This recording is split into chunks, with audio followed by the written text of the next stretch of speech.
இன்னைக்கு நாம் தமிழர் கட்சியுடைய மாவட்ட கலந்தாய்வு கூட்டம் நடந்துச்சு திருநெல்வேலி மாவட்டத்துக்கு. நாங்களாம் மாவட்ட பொறுப்பாளர், தொகுதி பொறுப்பாளர். அண்ணன் சீமான்ட்ட வந்து எங்களுடைய கருத்துக்கள், எங்க குறைகள் பேசலாம்னு நினைச்சிருந்தோம். யாரா நீ, உனக்கு கட்சி என்னடா சம்பந்தம் இருக்கு, யாரா நீ வெளியே போடா அப்படின்னாரு.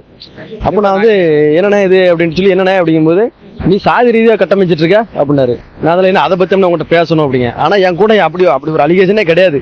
பொறுப்பாளர்கள் அதிருப்தியில் இருக்காங்க. அப்ப அவங்களெல்லாம் நம்ம இவர் தான் சொல்லுதாரு.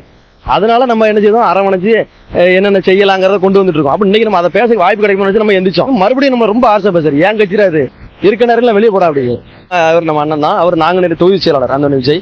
நான் கட்சி நான் தான் முடிவு எடுப்பேன், நான் தான் பேசுவேன், நான் சொல்றதை கேட்கறான்னு சொல்லி சீமான் எனக்கு வாக்குவாதம் ஆகுது. அப்ப என்ன தள்ளுமுள்ள ஆகுது. சாட்டை திருமணம் அடிக்க பாயிராப்புல. சாட்டை துறைமுறை என்னன்னு தெரியல.